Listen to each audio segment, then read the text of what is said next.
This is Chris the Nightmare Ariola, and you're watching Mission Boxing Today on YouTube. Heavyweight boxing fans, what's the deal? All right, so I got a special guest on today, Brendan, but some of you guys may probably more familiar with his YouTube channel, True School Sports. If you've seen the interviews with Evander Holyfield and Bowe floating around down there at the Heavyweight Factory in South Florida, that's courtesy of True School Sports.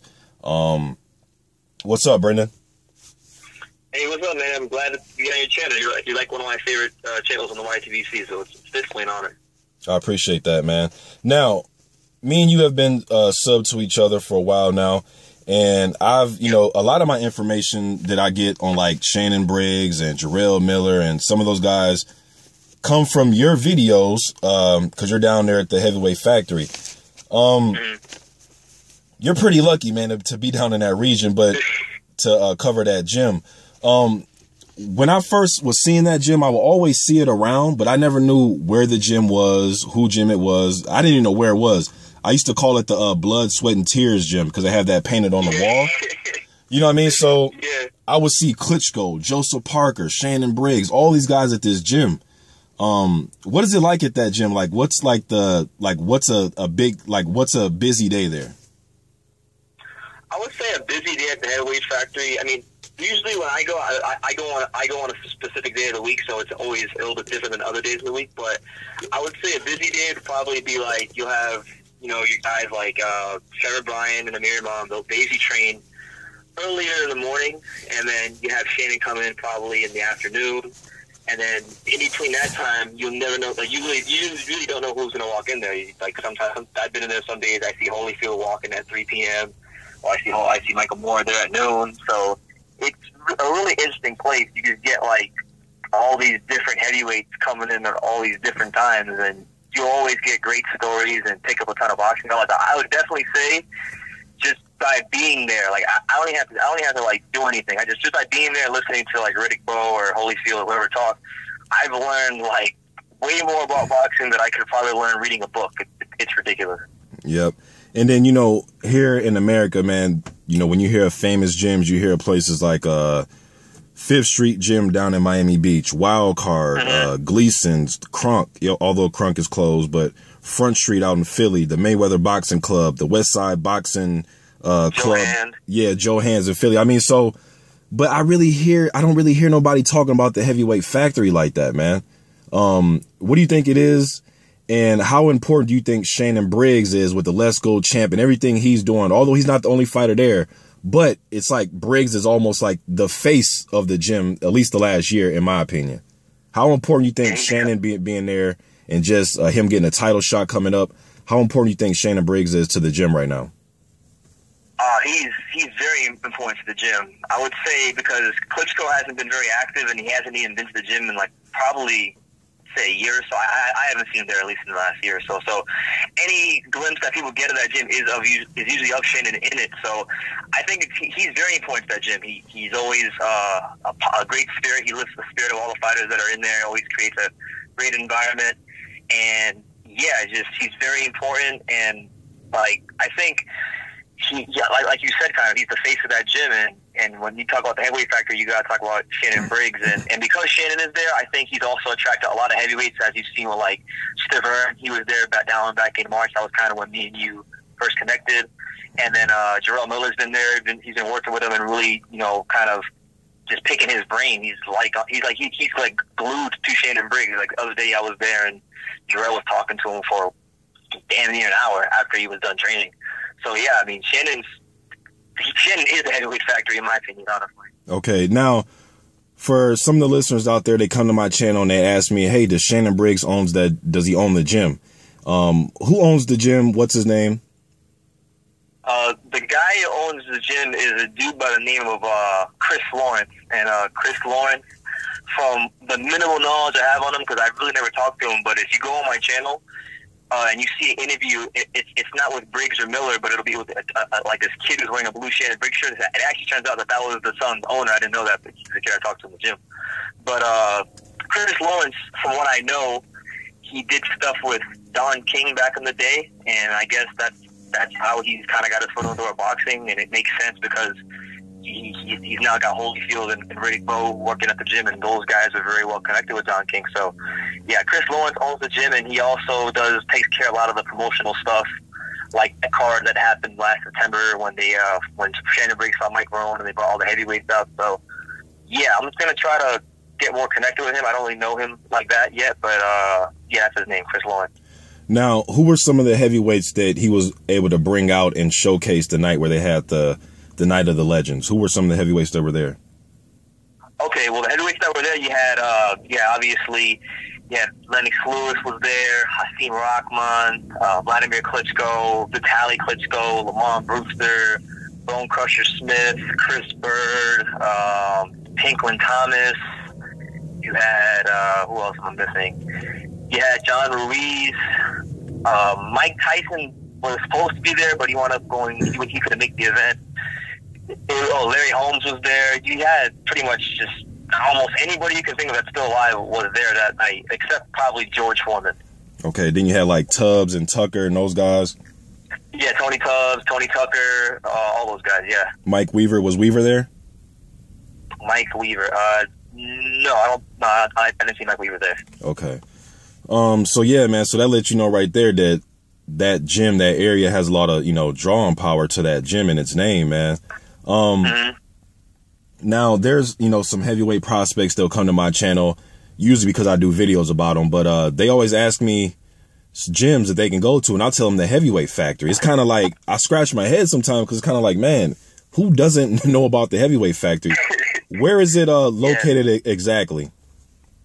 Well, the funny thing about the Heavyweight Factory is if you go there and you go online and you try to look it up, the exact address won't be there. But it's like an address, but it's not a direct address. But it's in Hollywood, Florida. It's right across the street from the Hard Rock Casino.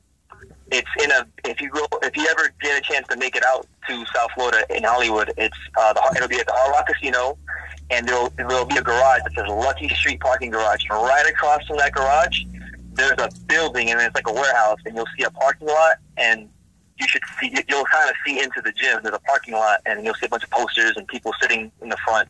Usually, like Riddick Bowe is sitting in the front. Okay, and then there's obviously trainers in there. There's fighters, so there's trainers in there.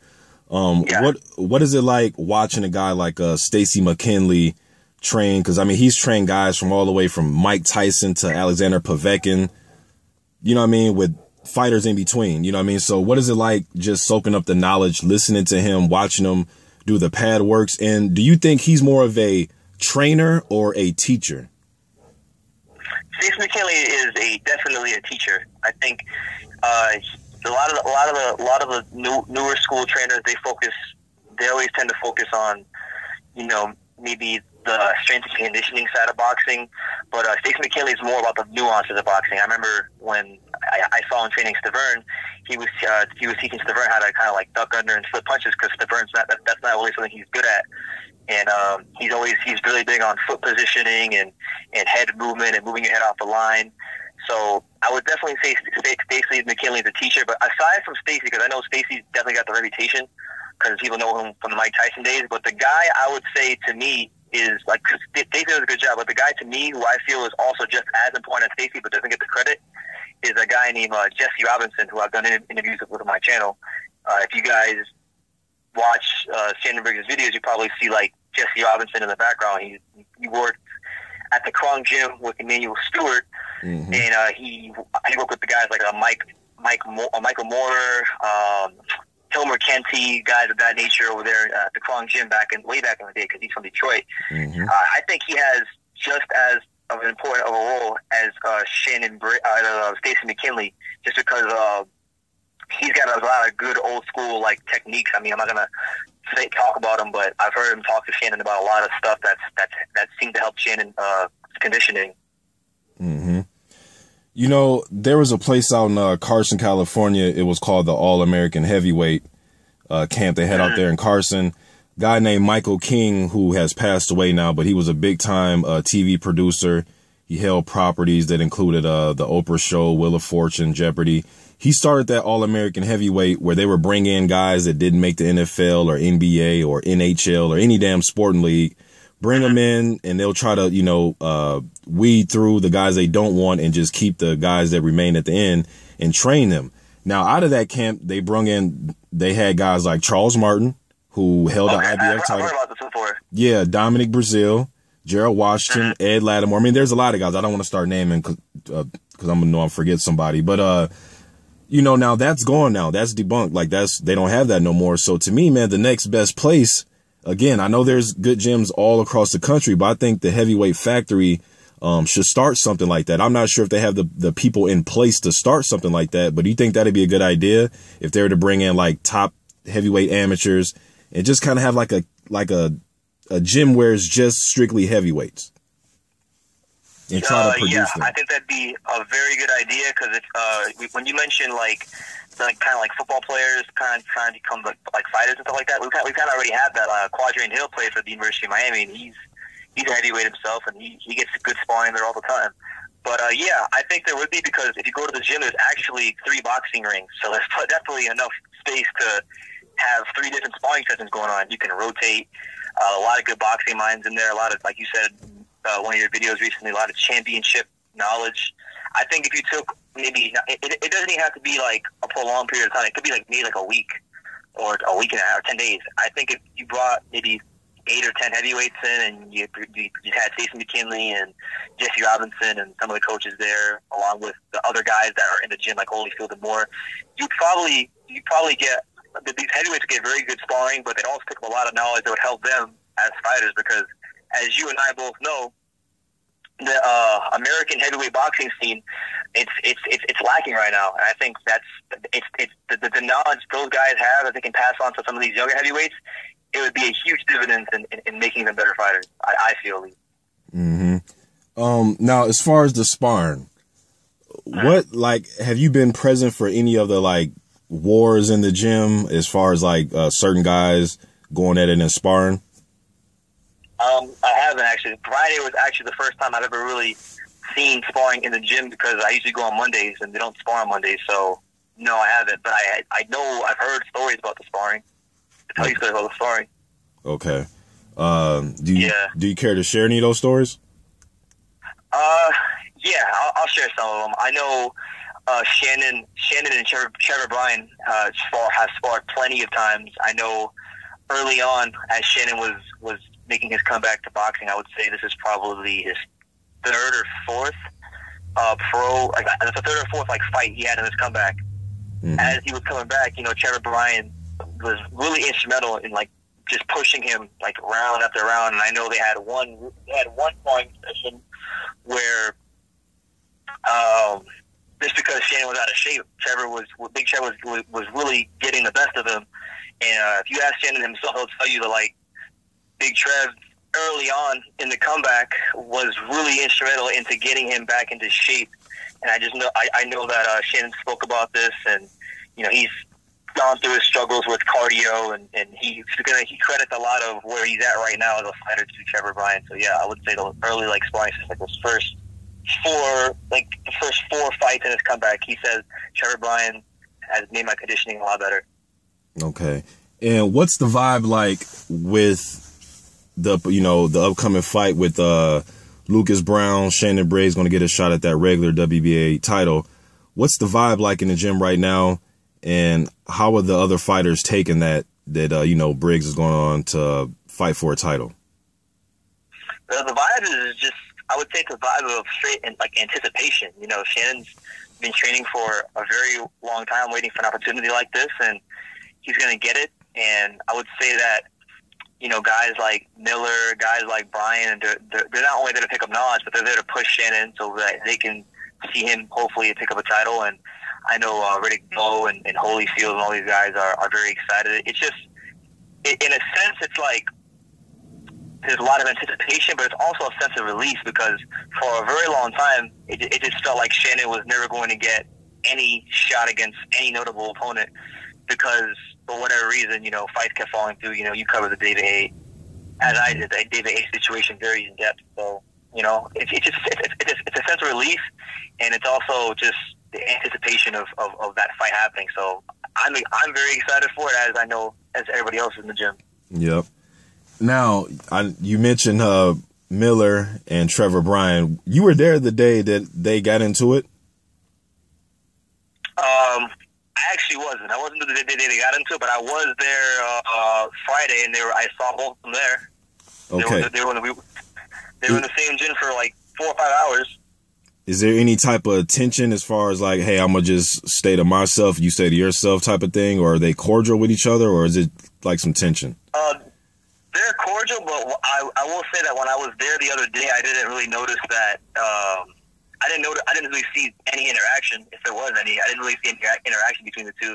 The closest thing to interaction I saw between Jarrell Miller and Trevor Bryan on that Friday was when Jarrell Miller was sparring, and Trevor Bryan was kind of like encouraging him to throw more punches in the ring. But outside of that, I did not see any interaction. And I talked to both of them about this. I talked to Trev about this, and he was saying that they got to kind of wait for the right time to make the fight because the money's not right or whatever. And then Jarrell was saying stuff about like Big Trevor wanted too much money to make the fight or whatever. So they're just timing it out and waiting for the right time.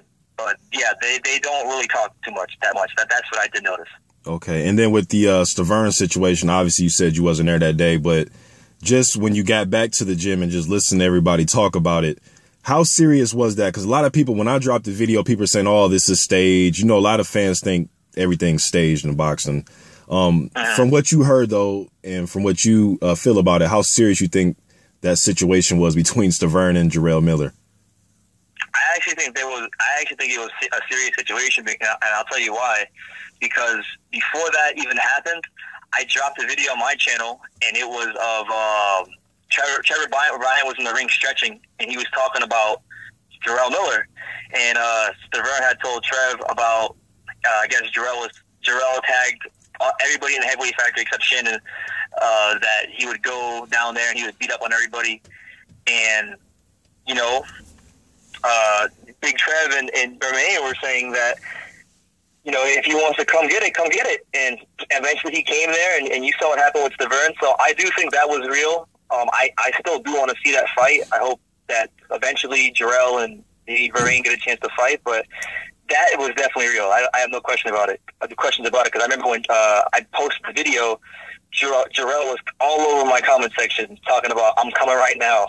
I'm going to go beat all those dudes down right immediately." So, yeah, man, I think that was real for sure. Now, and we pretty much agree on this with Shannon Briggs. He's tearing up social media right now with the Let's Go Champ, the whole campaign. I mean, that shit, man. I mean, I'm seeing people say that all the time now, like in all walks of life, old people, young people. Even my son was saying it the other day, man. So with that, and then, with him getting a shot at this title, has there been more fighters showing up at the gym wanting to come down there and work, or is it pretty much the same, or has that gym, has it got more attention lately from just people in Florida, fighters in Florida? As far as fighters in Florida, I really don't see too many newer guys from Florida in the gym. Like, I didn't see anybody new that's from like South Florida in the gym. But I will say that I did see a couple of new faces that I've never seen before. Like, I saw little known fact. When Jarrell Miller came to the gym for sparring that day against Quadrian Hill, he brought one of his friends with him, and his friend was Tyrone Sprong. He was kickboxing. He's like a kickboxing champion. He's like 10-time kickboxing champion. He's like trying to box now. He's 6-0, like 6 knockouts. He's trying to do the whole boxing thing now. So that was cool. Apparently, Shannon and the other guys in the gym are going to try to work with him. So yeah, the gym has been getting more attention. I don't necessarily know if it's getting more attention from people in like the South Florida area, because there's days that I only go there maybe once or twice a week, and there's other days that I'm not there. And honestly, like, Shannon only posts about 10% of what really goes on in that gym, which is the crazy thing. Like, so many people walk into that gym. Like, someone was the owner's summit I was telling you about. He just told me the other day that Paulie Malignaggi was at the gym 3 weeks ago. I didn't even think about that. So like, it's crazy, bro.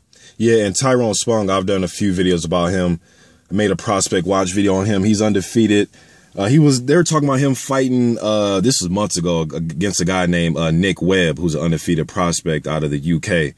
But yeah, Tyrone Sprong was a phenomenal K1 fighter. So it doesn't surprise me that he knows Jarrell, since that was, what Jarrell was doing.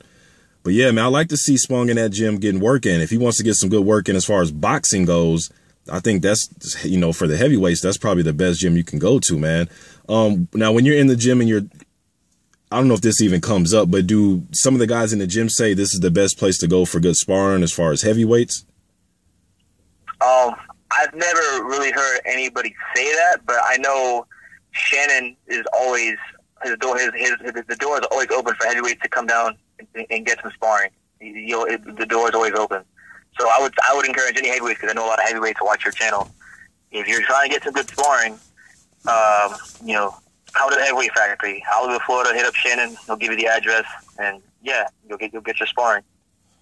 All right, man. So definitely had a joy having you on, man, to let my listeners know more about the Heavyweight Factory, because I bring it up a lot, and I just don't think it gets enough just publicity, man. I mean, well, Shannon does it, but I don't really think people know it's the Heavyweight Factory. I think they just think it's Shannon Briggs yelling in a gym, "Let's go, champ." But yeah, I definitely want to do this video with you, man. It was good having you on, Brendan. Where can my listeners, where can they go to listen to your content, and where are you on social media, your platforms? All right. Well, you can go on True School Sports. It's on YouTube. It's on YouTube. So just type in True School Sports, TRU School Sports. And then on Facebook, you know, if you're in boxing circles, all you gotta really do is just type my name in, Brendan Taylor. I'm on Twitter, but I really don't use it too much. I'm at ThatBoyBTaylor on Twitter. And then on Instagram, you can follow me at StillTheSameBT. And yeah, man, got a lot of good things cooking up. I'll actually be going to the Heavyweight Factory again tomorrow, so hopefully we get some good stuff, and I'll let you know about anything I hear. All right, thanks, Brendan. I appreciate it, man. No doubt.